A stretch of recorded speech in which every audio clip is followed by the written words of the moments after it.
A light spring rain clung to the sidewalks of Seattle the night Ethan Ward first saw her. People hurried past Aurora Grill umbrellas tilted against the drizzle, unaware of the tiny figure sitting alone under the awning. But Ethan noticed because the child wasn't just sitting there. She was waiting. Waiting as if her whole world depended on it, and when he finally stepped outside and asked her why, the answer hit him with a force he hadn't felt in decades. She said, "My mom told me to stay right here until she came back, but she didn't." Then she looked up at him, brave, exhausted, and 5 years old. It shattered him. It began at the end of a long day, the kind Ethan hadn't enjoyed in years, despite his wealth or the empire he'd built. The Aurora Grill was his pride, perched near Pike Place Market with a view of the water. He visited unannounced to keep standards high, but tonight he was restless for reasons he couldn't explain. Inside, everything was flawless, polished silver low, jazz, a full reservation list. Yet something felt off, and he noticed it the moment he glanced through the window. A little girl, alone, soaked sneakers, knees pulled tight to her chest, a plush rabbit tucked beneath her chin. He watched for a moment, thinking someone might join her. Instead, a gust of cold wind pushed her hair across her face, and she brushed it away with a small, practiced motion, too old for her age, too familiar with discomfort. That was the moment something inside him twisted. He stepped outside. She didn't flinch, but her small hands tightened around the rabbit's ears. "Hey there," he said, careful not to stand too close. "It's late, sweetheart. Why are you out here?" She blinked up, rain glittering on her lashes. "I'm waiting. For who? My mom." Ethan scanned the sidewalk, empty except for passing cars. "How long have you been waiting?" She looked down at the ground where small pebbles were lined in a neat row, each stone a different color. She tapped them one by one. 1, 2, 3, 4. She hesitated before tapping the last. 5 nights, 5 nights. Ethan felt the air leave his lungs. "What's your name, Lila? That's a beautiful name." He crouched slightly, meeting her eyes. "Lila? Where's your mom now?" "She went to fix something," Lila said simply. "She told me to stay right here. She said this place was safe because the lights never go out." She lifted her chin toward the restaurant's golden glow, and she promised she'd come back. Moms don't break promises. Ethan swallowed hard. It had been a long time since he'd believed promises meant anything. He took in her thin jacket, damp from nights outside. The plush rabbit maple had stuffing showing through one seam, as if he'd been hugged too tightly for too many hours. Her fingers were red from the cold, but her posture remained stubbornly hopeful, like she was guarding the last good thing in her life. "Have you eaten?" Ethan asked. "I had crackers yesterday." She said it without complaint, like she was reporting the weather. "And where do you sleep?" Lila pointed to a narrow gap beside the stone planter. "There. Maple watches while I sleep. He doesn't blink." Ethan felt something stir inside him, an anger he hadn't felt since childhood. Not anger at her mother, not yet, but anger at whatever circumstance forced a little girl to count nights with stones. "Sweetheart," he said softly, "how about we wait for your mom somewhere warm inside?" "You don't have to stay out here," Lila shook her head quickly. "If I leave, she won't find me. And then I'll be lost forever." Her voice broke on the last word, though she hid it behind Maple's ear. Ethan knelt fully now, rain soaking through the knees of his tailored suit. "I promise you, if your mom comes back, I'll make sure she finds you. I'll leave word with everyone here. I'll even stay with you." "How does that sound?" Lila looked at him for a long moment, as if deciding whether grown-ups could still be trusted. Then she whispered, "People say things they don't mean." Ethan flinched at the truth of it, but he leaned in gently and said, "You're right. Most people do, But I'm not most people, and I won't let anything happen to you." Her small fingers loosened from Maple's ear. She studied Ethan's face with a seriousness far beyond her age. "Okay," she finally said.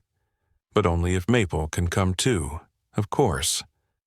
When he held out his hand, she stared at it hesitant, then placed her tiny hand in his, a fragile warmth that startled him.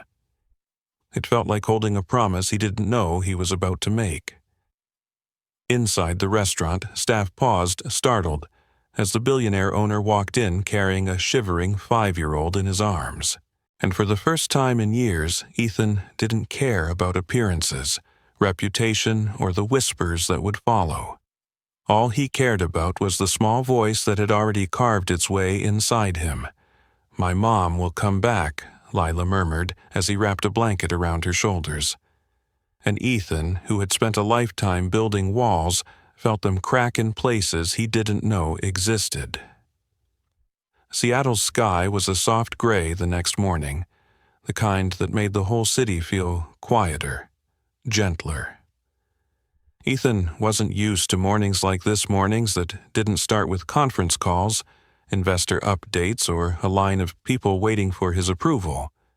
Instead, he found himself driving toward a modest building on the outskirts of the city, a place he had never heard of until last night, Harbor Haven Children's Shelter. Lila sat in the back seat, wrapped in the small blanket he'd given her. She held Maple tightly, her chin resting on the rabbit's head.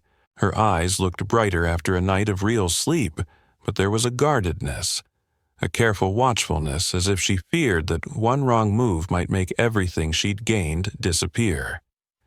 "You doing okay back there?" Ethan asked quietly. She nodded, her gaze fixed on the passing trees. "Are we going far?" "Just a few minutes away," he said. "It's a safe place."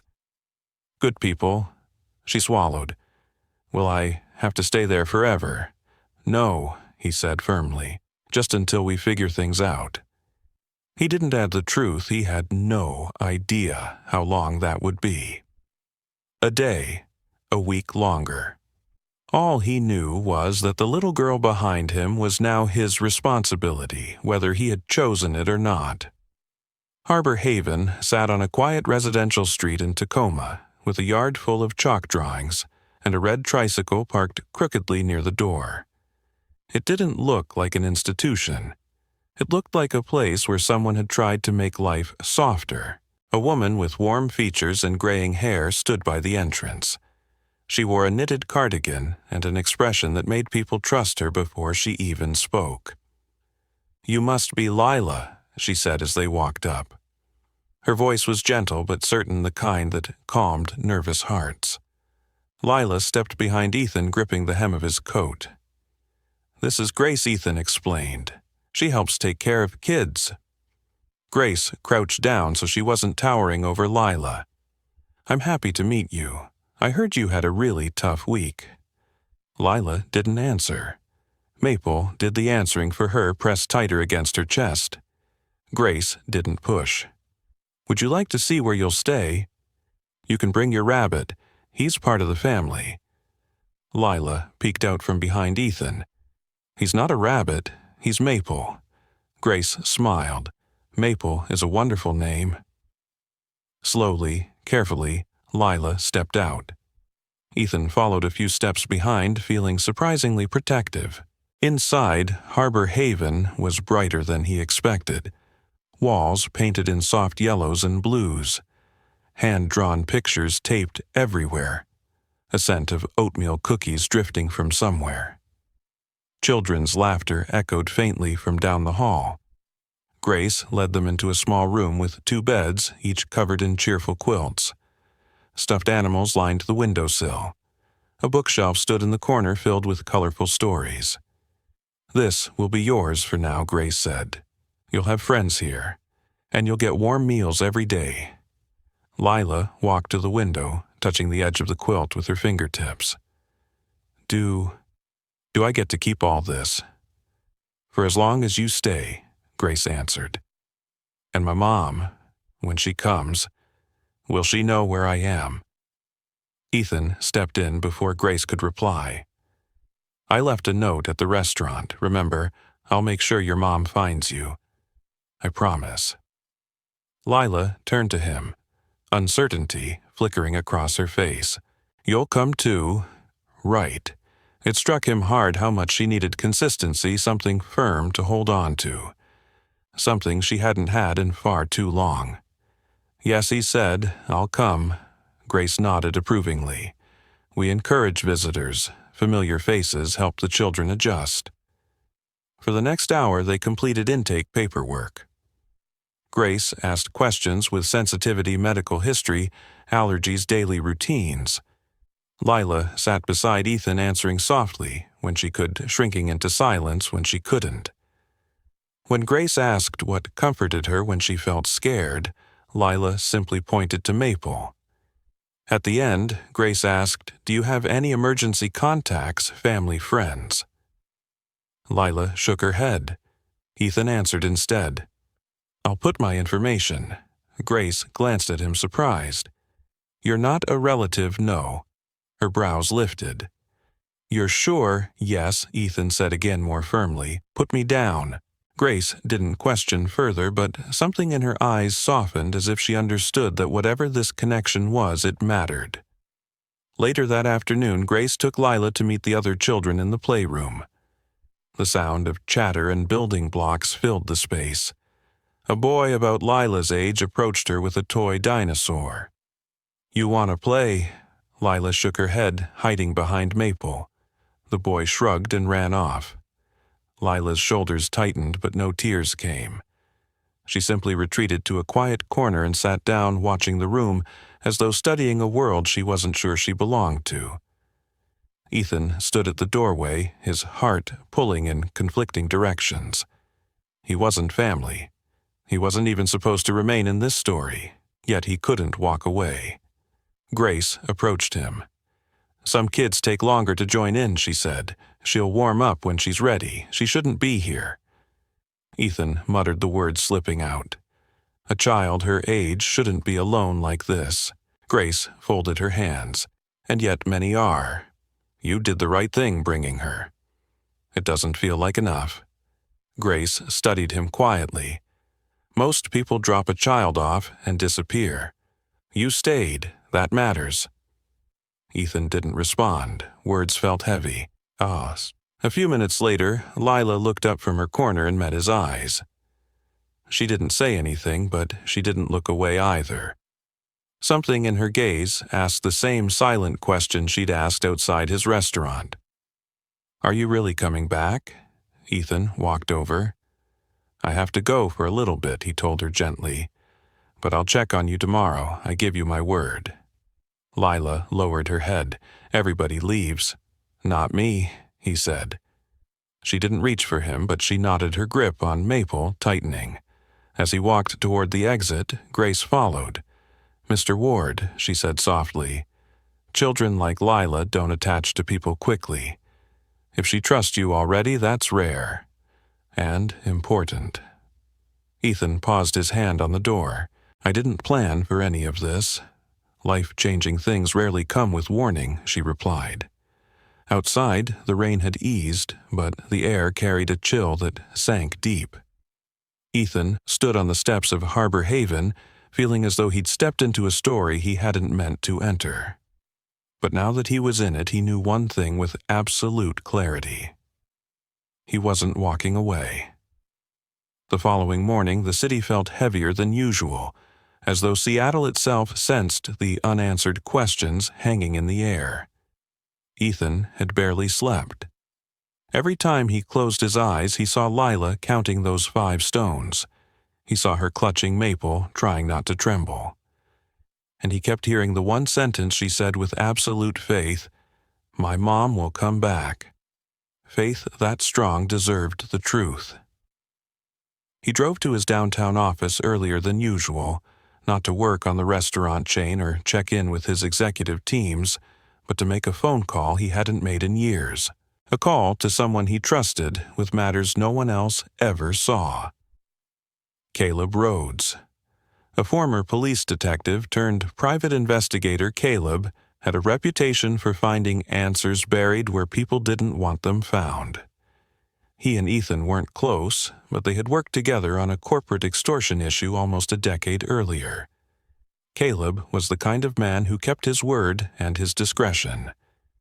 When he answered the phone, his voice was rough from sleep.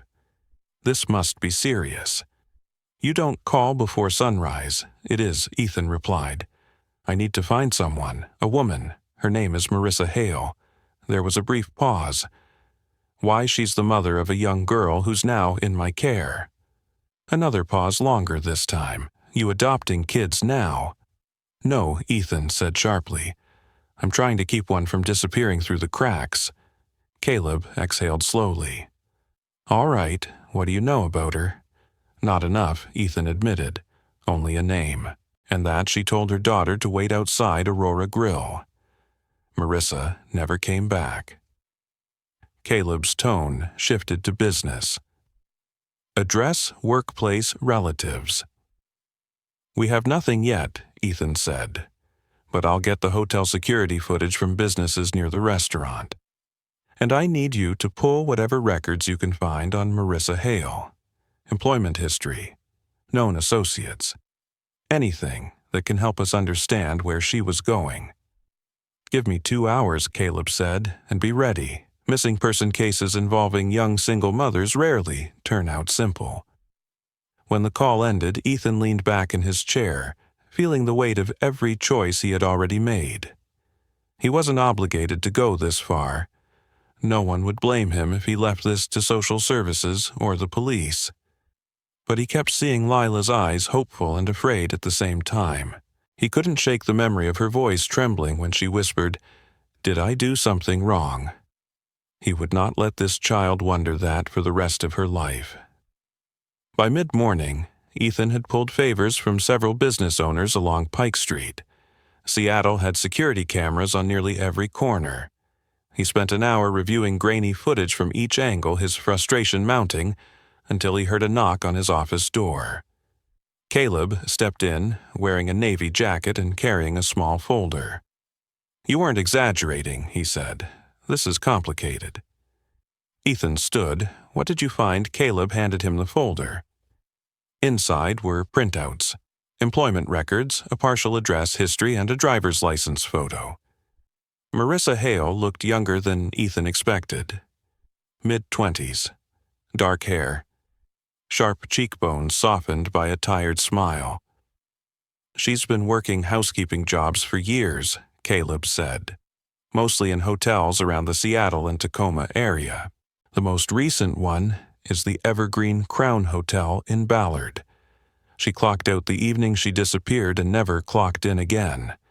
Any family," Ethan asked, scanning the pages. "A mother who passed away 3 years ago. No siblings, no partner on record, no father listed on Lila's birth certificate." "So she's alone," Ethan murmured. "Yes," Caleb said. "And here's the part that worries me." He slid another sheet across the desk. It was a statement from one of Marissa's former co-workers. She mentioned someone following her, Caleb explained. A man who waited for her outside the hotel parking lot a few nights in a row. The co-worker didn't get a name, just said he drove a dark sedan and made Marissa nervous. Ethan felt a chill. "You think she was running from someone, I think she was scared," Caleb said. "And whatever happened the night she left her daughter at your restaurant might not have been a choice." Ethan tightened his jaw. "I need confirmation. I need to know what happened to her." Caleb nodded. "Then we start with the last place she was seen." They drove to the hotel in silence. The Evergreen Crown was a worn brick building, with a faded sign, the kind of place travelers chose when they needed something cheap and functional. Inside, the lobby smelled faintly of old carpet and lemon cleaner. The manager, a tired-looking man in his 50s, looked startled to see the billionaire owner of Aurora Dining Group standing at his counter. "I'm here about one of your employees," Ethan said. "Marissa Hale." Recognition flickered. Quiet girl, always on time, polite, hard-working. He rubbed his forehead. "She didn't pick up her paycheck last month." Did she say anything unusual before she vanished? Ethan asked. The manager hesitated. She looked scared the last few days she worked here. Jumpy, kept watching the door. I asked once if everything was all right. She said she just needed to be careful of what Caleb pressed. The manager shook his head. She didn't say. Caleb leaned forward. Security cameras over there, the manager said, pointing to a monitor. They reviewed footage from the night Marissa disappeared. At 7:42 p.m., she stepped out through the side door, coat pulled tight, clutching a small purse. She kept glancing over her shoulder. Then a car pulled into view, a black sedan with obscured plates. Marissa froze, then hurried out of frame. The car followed. Ethan felt dread tighten in his chest. There. That's the vehicle. Caleb nodded grimly. Not random. Ethan exhaled hard. Whatever happened, Lila deserves the truth. And Marissa deserves to be found. Caleb closed the laptop. Then we keep going. I'll canvass nearby businesses for additional footage. You talk to the shelter, see if Lila remembers anyone or anything else. Sometimes kids notice details adults miss. Ethan knew he would do more than that. He would return to Harbor Haven today. He needed to see Lila, needed to check in, needed reassurance that she was all right. When they stepped outside, the afternoon sun briefly peeked through the clouds. Seattle felt too calm, too ordinary for what they had just uncovered. Caleb turned to Ethan.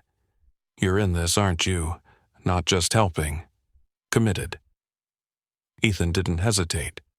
Yes, I'm not walking away from her. Caleb studied him. Then, let's find the truth before someone else gets hurt. As Ethan watched the investigator walk off, he realized something he hadn't admitted until now. This wasn't just a search for answers. It was a fight for a child who had already been forgotten by too many people, and he would not be one of them. Caleb's call came just after sunrise, his voice lower than usual, carrying a weight that made Ethan sit up straight. I found her, he said. You need to get to Harborview Medical Center. Now. Ethan didn't ask questions. He grabbed his keys and was out the door within minutes, the streets of Seattle blurring past as he drove. A knot tightened in his chest, not dread exactly, but something colder. Something that told him the answers he'd been chasing were about to hurt far more than he expected. Harborview's sliding doors opened into a world of bright lights and quiet urgency. Nurses moved briskly through hallways. Machines beeped behind closed curtains. The air smelled faintly of antiseptic and rain-soaked clothing. Caleb waited near the elevator's, hands in his pockets, his expression unreadable. Where is she? Ethan demanded. Caleb motioned him down the hall. ICU, room 214. Before we go in, you need to brace yourself. For what? Caleb stopped, turned to face him. This wasn't an accident. She fought someone, hard, and whoever she was running from didn't back off until she was already hurt. Ethan felt the floor shift beneath him. She's alive, barely, Caleb said. But she's holding on. They reached the doorway.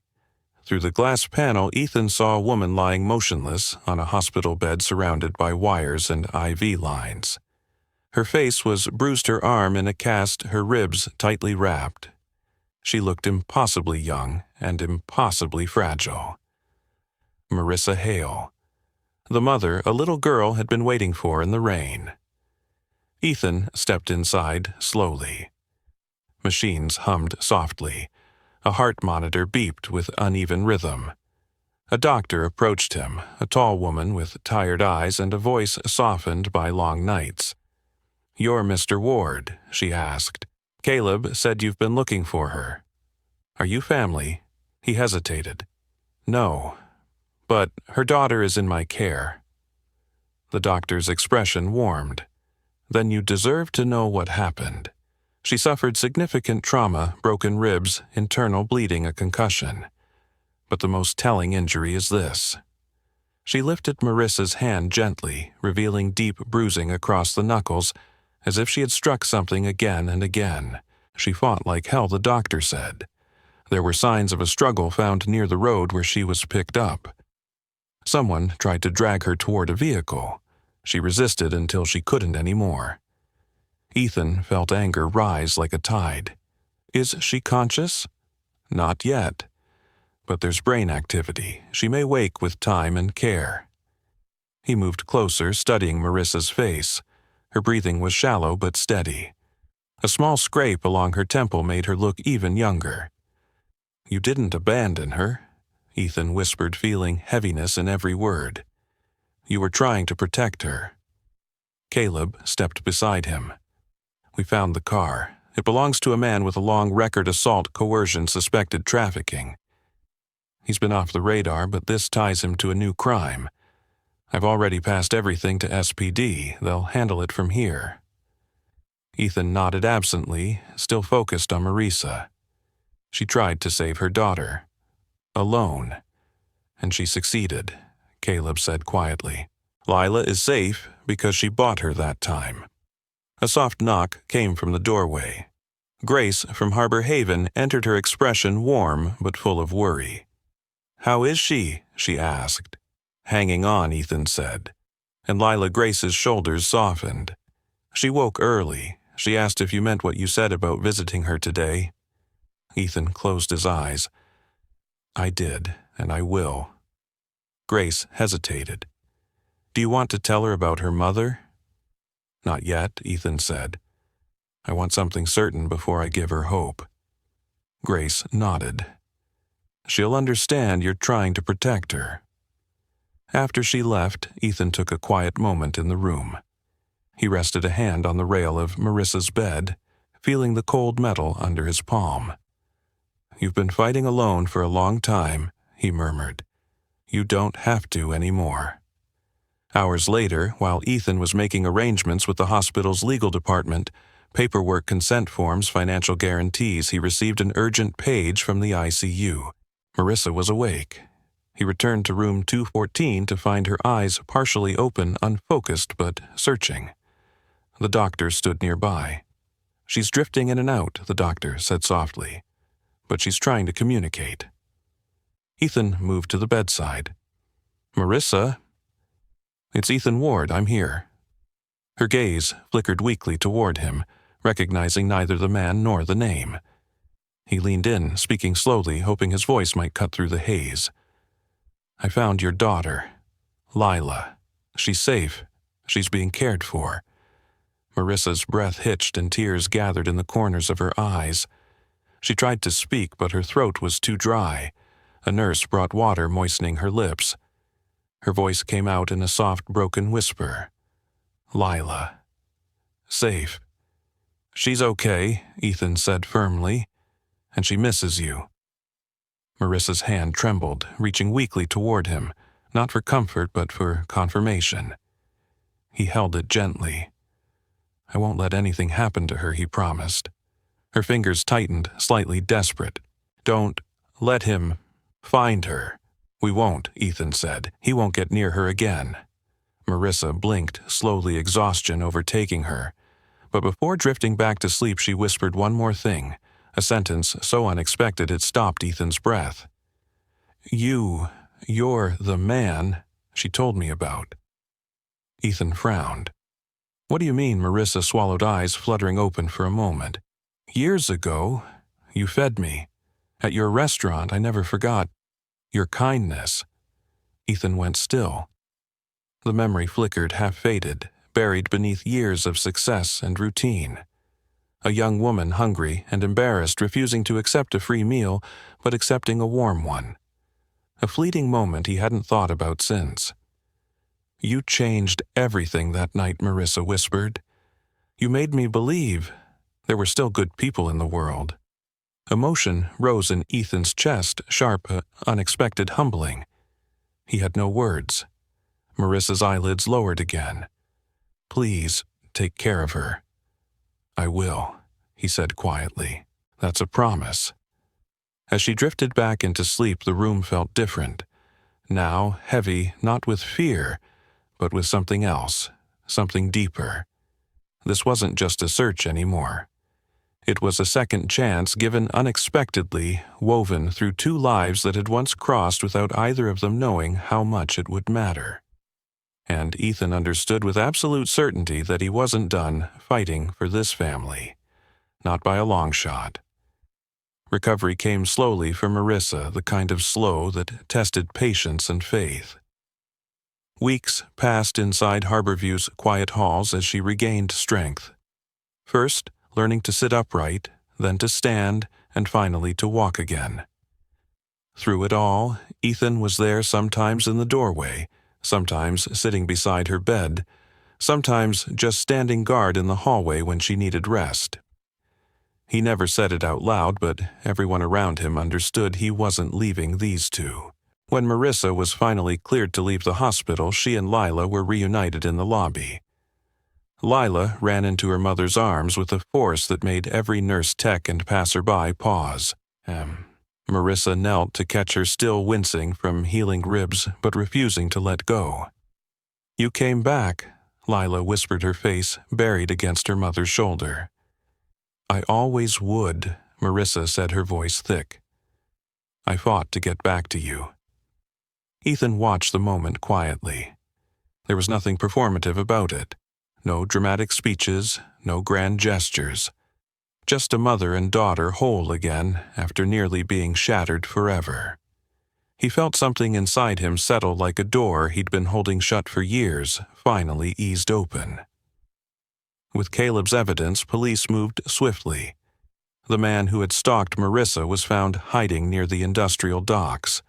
He didn't go quietly, but he went. The case was passed to the county prosecutor. Grace kept Ethan updated on every step. Justice wasn't quick, but it was real. Once the immediate danger was gone, Ethan focused on something more delicate, rebuilding a life. He arranged for Marissa and Lila to move into a safe apartment near Green Lake, a quiet neighborhood with kind neighbors and a community that looked out for each other. It was modest, but warm, with sunlight pouring through the windows in the afternoon, and enough space for Lila to scatter toys everywhere without anyone complaining. The first night there, Ethan brought dinner from Aurora Grill. Not the fancy kind, served on white porcelain plates, but the kind he made for staff on late nights: roasted chicken-buttered rolls, mashed potatoes, and the chocolate mousse that always made people smile no matter how hard their day had been. They sat at their small kitchen table, Lila swinging her legs, maple perched beside her ears, worn from weeks of clutching. Marissa looked fragile, but present, her eyes clearer than they'd been since the attack. "You didn't have to do all this for us," she told Ethan. "I know," he said, "but I wanted to." She studied him for a moment. "People don't usually show up like this." "Maybe they should," he replied quietly. A silence settled between them, not uncomfortable but thoughtful, as though both were recognizing the start of something they couldn't yet name. It was Lila who broke it. "Mom, can we show him the jar?" Marissa nodded, smiling softly. Lila jumped up and grabbed a small glass jar from the counter. It was filled with neatly folded slips of paper, some white, some pink, one bright blue. "What's this?" Ethan asked. "It's our promise jar," Lila said proudly. "We write promises so we don't forget them," Marissa explained. "It started in the hospital. Lila was scared I'd forget things when I woke up, so she asked if we could write down all the promises we make to each other, big or small." Lila held the jar out to Ethan. "You can write one too, if you want." He hesitated, not because he didn't want to, but because promises had always been a complicated subject for him. In his world, promises were either broken or forgotten. But here, with these two, they felt different. They felt like something that could actually last. He took one of the slips and paused with the pen. "What kind of promise should I make?" Lila shrugged. "Any promise, you mean?" He looked at her, this child who had waited outside his restaurant for days, who trusted him before he understood why, who counted stones instead of hours. Then he looked at Marissa, who had fought with everything she had to protect her daughter, and who once remembered a small kindness from a stranger because it gave her hope on a night when she had none. He wrote slowly, deliberately, then folded the slip and placed it in the jar. Lila's eyes lit up. "What did you write?" He smiled. "Something true." Over the next few months, their rhythms formed naturally. Ethan visited regularly, sometimes to drop off groceries, sometimes just to sit with Lila while Marissa attended physical therapy. Other times, he invited them to special nights at Aurora Grill nights, reserved for friends and family of the staff, where the lights were softer and laughter replaced the usual hum of business. During one of those evenings, as Lila sat drawing at the table with Maple beside her, Marissa leaned toward Ethan. "You know, you gave me a second chance," she said. "You did that yourself," he replied. She shook her head. "No. You gave me the time I needed to get back to her. You gave Lila stability. You gave us safety. I'm not sure how to thank someone for that." He took a breath. "You don't have to." She looked at him closely, as if trying to read something beyond the surface. "Lila adores you," she said softly. He glanced toward the little girl watching her hum while she drew flowers across her napkin. "I adore her too." "Then maybe that's enough," Marissa said. Later that night, as they walked out into the cool Seattle evening, Lila reached for Ethan's hand. Her small fingers wrapped around his with absolute certainty. "You're not leaving, right?" she asked. He crouched so he was eye level with her. "No, sweetheart." "I'm here. For how long?" "For as long as you need me," he said. "That's a promise." She nodded, as though she'd known that answer all along, then slipped her hand into his again, completely trusting. As they walked together, the three of them, Ethan realized something profound. He hadn't simply helped reunite a family. He had become part of it. Not by blood, not by obligation, but by choice. And sometimes the people we choose become the family we were meant to find all along.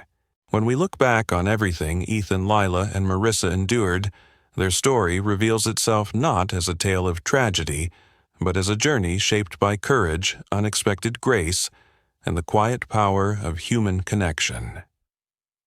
It began on a rainy Seattle night with a little girl sitting alone on a cold sidewalk counting the days in stones and clutching a worn rabbit named Maple.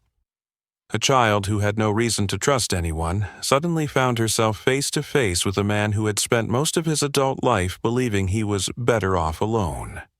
That chance encounter born from worry instinct and the simple act of noticing changed every life involved. Ethan stepped into the story as a stranger. A billionaire with a sharp mind and a guarded heart, he had built an empire out of discipline and control. But what he found that night outside Aurora Grill wasn't something he could fix with money power or influence. He found a child whose entire world rested on a single promise that her mother would come back for her. And when that promise hung by a thread, Ethan did something he hadn't done in years. He cared deeply, instinctively, without hesitation. Lila, too young to understand the full danger she'd escaped, displayed a resilience that humbled everyone around her. She carried hope like a lantern, refusing to let it go even when fear crept in at the edges. She trusted slowly, then wholeheartedly, reminding Ethan what it felt like to be needed in a way no business or achievement ever could. Her simple questions, her quiet bravery, her stubborn belief in goodness, those became the compass points guiding Ethan through choices he never expected to make. And Marissa, a mother who endured more than anyone, should fought for her daughter with every ounce of strength she had. Her survival was not just physical. It required emotional endurance, choosing to believe in safety after danger, in stability after chaos, and in kindness after cruelty. When she finally woke, the first words she managed to form were about Lila's safety, proving that love sometimes speaks loudest in whispers. Together, these three people, unlikely allies, strangers by circumstance but bound by need, formed something that looked a lot like family. Not a perfect one, not a traditional one, but a chosen one. Their story reminds us that family is not always defined by blood or paperwork. Sometimes it is written in small moments: a meal, shared a promise, kept a hand held when the world feels uncertain. It grows from showing up, not because you have to, but because something inside you insists that it's the right thing to do. For all of us living in a fast, overstimulated world, this story is a reminder to slow down and look closer, to notice the people who might be quietly struggling, to intervene when our hearts nudge us, even if it feels inconvenient, to extend compassion even when we're not sure it will matter, because often it matters more than we know. If you want this type of stories, then subscribe to Golden Chapter Whispers.